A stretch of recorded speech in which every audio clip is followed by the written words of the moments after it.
దేవుడు రక్షిస్తాడంటే ఖచ్చితంగా నువ్వు కూడా దేవుడి కుమారుడివే, నువ్వు కూడా దేవుడి కుమారుడివే, కాబట్టి నిన్ను తప్పకుండా రక్షిస్తాడు.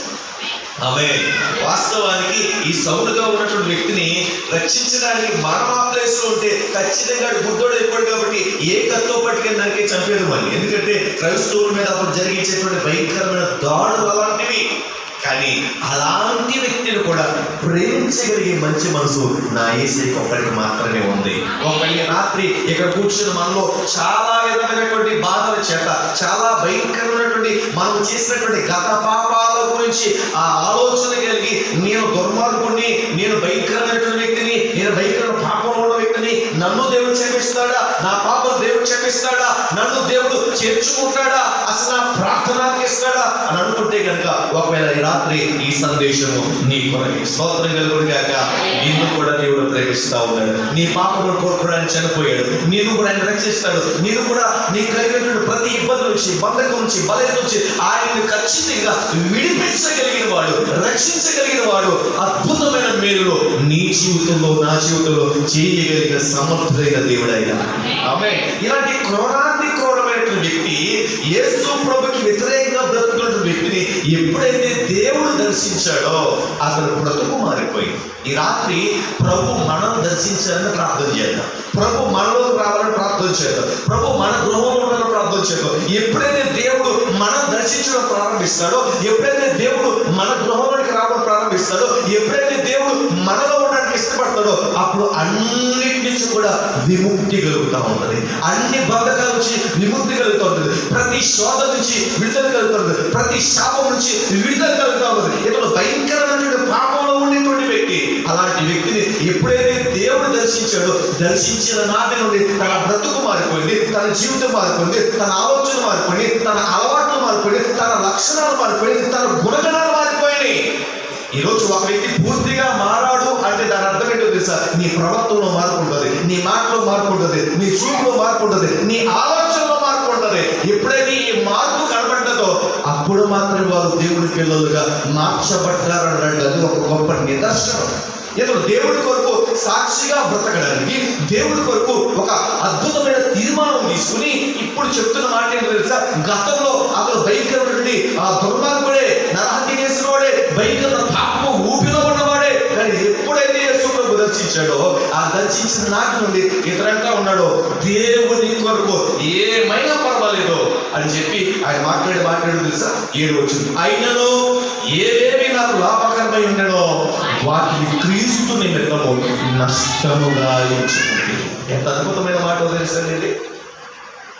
యేసు ప్రభు వారి కొరకు అతనికి కలిగిన వాటన్నిటిని కూడా నష్టముగా ఎంచుకుంటా ఉన్నాడు.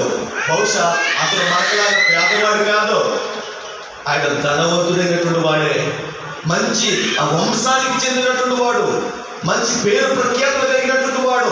అలాంటి వ్యక్తి యేసు ప్రభు నిమిత్తం ఏం చేస్తున్నాడుగా? సమస్తమును కూడా నష్టముగా, ఏదైతే లాభమో. అంటే క్రీస్తు పిల్లలు అనేటువంటి వ్యక్తులు ఎలా ఉండాలి తెలుసండి? మనకి ఏదైతే లాభం అనుకుంటున్నామో ఆ లాభం అనుకున్నటువంటి దేవుడి కొరకు మనం నష్టముగా ఎంచుకోవాలి. అలాంటి మనసు వచ్చేయాలి. ఈరోజు మనకు ఒక 1000 రూపాయలు వస్తుంది అనుకోండి, ఈరోజు దేవుడి కార్యక్రమం ఉంది కదా, ఈ దేవుడి కార్యక్రమం కొరకు మనం అది లాభముగా ఎంచుకున్నటువంటి దానిని మనం ఏం చేయాలి తెలుసా? నష్టముగా ఎంచుకోవాలి. నా దేవుడి కంటే ఎక్కువ కాదు ఇది, నా దేవుడి పని కంటే ఎక్కువ కాదు ఇది, నా దేవుడికి ఆరాధన కంటే ఈ 1000 రూపాయలు నాకు ఎక్కువ కాదు. నా దేవుడి పని గొప్పదే, దేవుడు నాకు ఇచ్చిన ఆరోగ్యమే గొప్పదే, దేవుడు నాకు ఇచ్చిన అవకాశమే గొప్పదే. దేని కొరకైతే మనము ఆ దేవుడి విషయంలో లాభమైన వాటిని కూడా నష్టంగా ఎంచుకుంటామో అప్పుడు నీకు అన్నిటి కూడా సమృద్ధిగా అనుగ్రహిస్తాము. స్తోత్రం కలుగును గాక.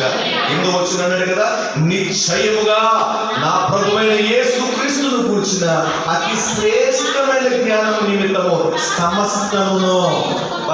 ఎంత అద్భుతమైన మాట చూడండి. దేవుడి యొక్క జ్ఞానం విషయంలో అతనికి కలిగినటువంటి సమస్తమైన వాటిని కూడా నష్టముగానే ఎంచుకుంటా ఉన్నాడు. దేవుడి పిల్లలకి ఎలా ఉండాలండి? అపోస్తలుడైన పౌలు దేవుడి కొరకు ఒక ప్రత్యేకమైనటువంటి జీవితాన్ని కలిగి జీవిస్తూ అతని జీవిత అనుభవం నుంచి మాటలు చెప్తా ఉన్నాడు. కనుక దేవుని సేవకులుగా నేను చెప్తా ఉన్నాను, దేవుని పని కంటే గొప్ప పని ఒకటి ఏది లేదు.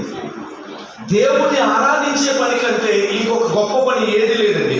దేవుని మందిరంలో కూర్చుని గడిపేటువంటి సమయం కంటే ఇంకొక గొప్ప పని ఈ ప్రపంచంలో మనకి ఏది లేదు. అందుకే ప్రతి క్రైస్తవుడు కూడా దేవుని మందిరం అన్నా, దేవుని ప్రార్థన అన్నా, ఆ సహవాసం అన్నా, దేవుని వాక్య కూడికన్నా కానీ అన్నిటిని ప్రక్కన పెట్టి లాభకరమైనది ఏంటో తెలుసా? దేవుని సన్నిధి.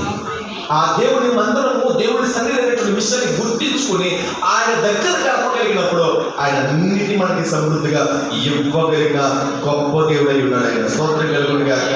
హల్లెలూయా. అసలు వాస్తవానికి మనం దేవుడి దగ్గరికి రావడం అంటే ఏంటో తెలుసా? దేవుడి దగ్గర కూర్చోవడం అంటే ఏంటో తెలుసా? అసలు దేవుడి జ్ఞానాన్ని పొందుకోవడం అంటే ఏంటో తెలుసా? అతి శ్రేష్టమైన జ్ఞానాన్ని పొందుకోవడం అంటే ఏంటో తెలుసా?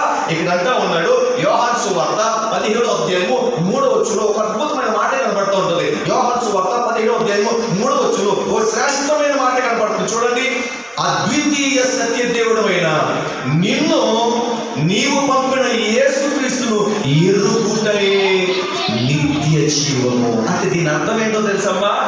ఈ అపోస్తలుడు పౌలు చెప్తున్న మాట ఏంటో తెలుసా?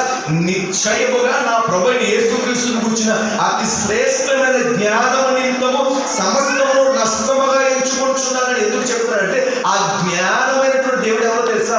నిత్య జీవాన్ని కలిగేసేవాడు.